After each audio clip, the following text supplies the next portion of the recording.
Здравствуйте, дорогие друзья! Я приветствую вас на новой лекции канала «Жизнь после жизни есть, я знаю», который посвящен доказательствам жизни после смерти и устройству потустороннего мира, куда каждый из нас попадает по завершении своего земного пути, где и воссоединяется с ранее усопшими родными и любимыми и продолжает бесконечное путешествие по нашей прекрасной и удивительной Вселенной.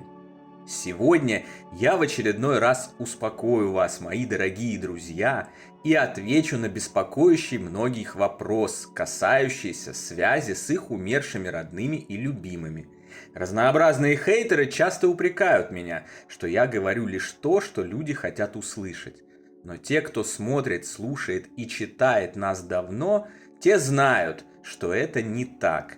И я всегда стараюсь сохранять объективность, основанную на качественных источниках информации и знаниях, а не выступать поставщиком слепого оптимизма и веры в исключительно прекрасное. Но ответ на сегодняшний вопрос действительно несет с собой уверенную надежду, позитив и утешение. Поэтому я, как обычно, и передам его таким, какой он есть. Итак, приступим. В предыдущих лекциях мы уже разобрали с вами множество часто задаваемых людьми вопросов, касающихся нашей вечной жизни. Еще один такой очень часто задаваемый вопрос о жизни после смерти, устройстве того света и посмертной судьбе наших усопших родных и любимых звучит так. «Мне не снится умерший близкий человек. Что это значит? Он меня забыл? Он меня разлюбил? А может, он попал в ад?» Встречаются и другие, но непременно негативные сюжеты. Мы уже говорили, что современные воплощенные люди просто обожают прозябать во мраке печальных прогнозов, ожиданий и своей бесконечно заниженной самооценки. Уверенно полагают, что они по факту рождения в чем-то виновны, кому-то что-то обязательно должны, ничего хорошего они не заслуживают, а следовательно, ничего хорошего с ними случиться и не может. В результате они пожинают все последствия такого мышления, и ничего хорошего с ними и не происходит. Я не буду сейчас пространно повторяться об этом. Любому маломальски думающему человеку здесь все и так предельно ясно. Как причины этой печальной картины, так и возможности поменять ее к лучшему. Кроме того, вы можете прочитать подробные публикации об этом в нашем телеграм-канале или нашей книге «Жизнь после жизни есть, я знаю. Путешествие скептиков в потусторонний мир». Поэтому перейдем непосредственно к теме вопроса. Однако, перед тем, как дать ответ на означенный вопрос, для эффективного его усвоения и осознания я предлагаю, как обычно же, начать с основ. В данном случае с терминологии, ибо она, как и многое другое в материальном мире, совершенно некорректна. Термин «снится» ошибочен и категорически не подходит для осознания природы событий, которые происходят с человеком во время ночного отдыха его тела. Снится значит, что вы, как сторонний наблюдатель, наблюдаете некие иллюзорные, нереальные образы. Снится значит, что объективная реальность существует только наяву, а сны – это нереально, это просто некие галлюцинации, создаваемые мозгом и подсовываемые им спящему человеку. Множество видных и заслуженных ученых подтвердит вам это и с умным видом и абсолютной уверенностью в своей правоте скажет то же самое. Но это все неправда. На самом деле вам ничего не снится. Сон – это процесс, являющийся составной частью биологического цикла и необходимый физическому телу и его центральному узлу управления – мозгу для отдыха, перезагрузки и продолжения жизни. Но вы не биология, вы не материя, вы не тело. Вы личность, сознание, энергия, если хотите, дух, оперирующий этим телом, оперирующий им для сбора знаний и опыта во время воплощения в земном мире в целях развития и прогресса как собственного, так и всей Вселенной. И вот вы, личность, истинные вы, во время сна вашего материального тела продолжаете жить точно так же, как и наяву, только в другой форме, в своей естественной и куда более настоящей, нежели биологическое тело, форме. В форме духа. Когда тело засыпает, то есть отключается, как и в момент окончательной смерти, дух выделяется из него и продолжает свою жизнь. Сон – это такая же настоящая реальность, как и то, что человеком убежденно считается настоящей реальностью, его жизнь и деятельность наяву. Наяву каждый живет кто во что горазд и строит для себя такую жизнь, какую может, в силу развития умственного, физического и духовного, индивидуально и коллективно. Со сном нет никаких различий. Там тоже все происходит в зависимости от вашего уровня развития, от ваших способностей, желаний, устремлений, знаний, приоритетов и так далее. Чем наполнены, то и настроили, что настроили, то и получили. Кто-то получает мир кошмаров и ужасов, кто-то невиданные красоты и приятности, кто-то путешествует по потустороннему миру и встречает усопших родных. Кто-то каждую ночь участвует в непристойных картинках, да еще с нетерпением ждет этого, а кто-то вообще ничего не видит. И все это, и явь, и сон – это объективная реальность. Одна и та же жизнь, ваша реальная жизнь.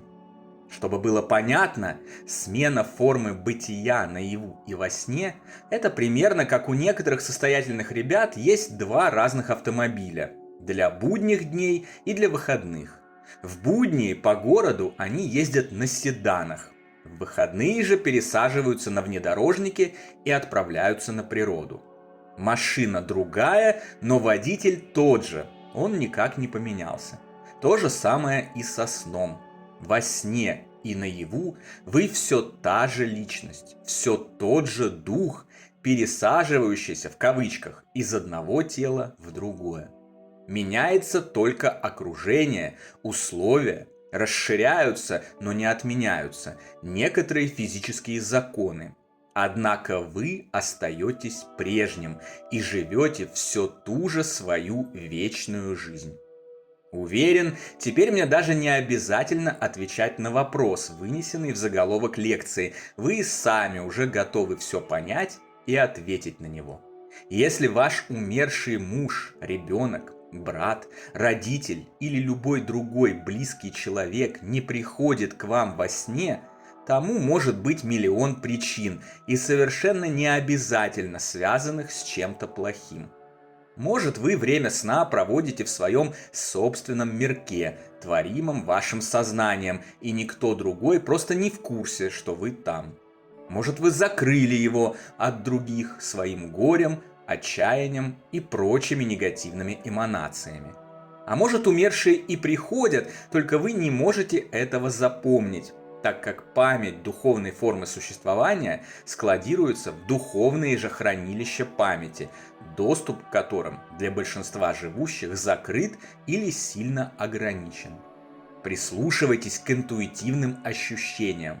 Иногда проснешься, ничего не помнишь, а приятные и очень знакомые ощущения подсказывают, что встреча была. И еще. Всегда ли вы в жизни наяву встречаетесь с теми, кто вам дорог? Иногда для этого просто нет возможности. Кто-то занят, кто-то переехал в другой город, кто-то с головой ушел в работу и новый опыт. Наконец, кто-то знает, что нет никакого смысла наводить кипиш, напрягаться и лететь, к примеру, из Америки в Россию на последние деньги, чтобы встретиться именно сейчас.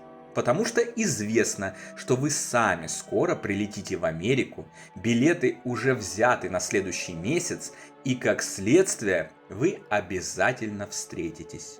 А пока можно и по WhatsApp или Телеграму отправить сообщение, что все в порядке, и вернуться к другим заботам. Правда же? После смерти мы остаемся теми же личностями, которыми являемся и в физическом мире, с теми же соображениями, мировоззрением и подходами к решению тех или иных вопросов. Не перестаю удивляться, как некоторые живущие способны загнаться на ровном месте и выдумать себе самые печальные варианты тех или иных событий и ситуаций, самые печальные причины, следствия и прогнозы будущего. Забыл, разлюбил, попал в ад, все что угодно, только не что-то хорошее и, главное, логичное. И если вы прислушаетесь к внутреннему голосу своей души, вы поймете, что истинная любовь не прерывается, никогда не перестает, все преодолевает и всегда связывает взаимно любящих, без исключений. Никто никого не разлюбил и не забыл. Ваша счастливая встреча с любимыми неизбежна. Если и будут какие-то осложнения, вызванные недостатком знаний, недостаточным уровнем духовного развития или так называемой кармой, вы их обязательно преодолеете, как при желании и намерении преодолевали и преодолеваете их здесь, на земле. Осознайте, наконец, что ваша судьба в ваших руках, что вы сами творцы своего счастья, что вы заслуживаете не худшего, но наоборот, самого лучшего, и вполне можете это получить.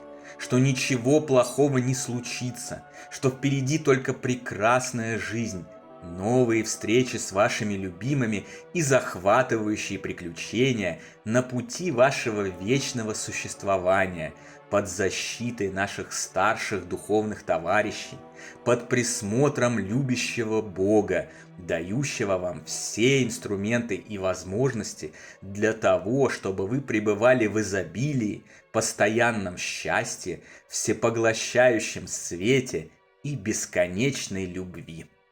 На сегодня это все, дорогие друзья.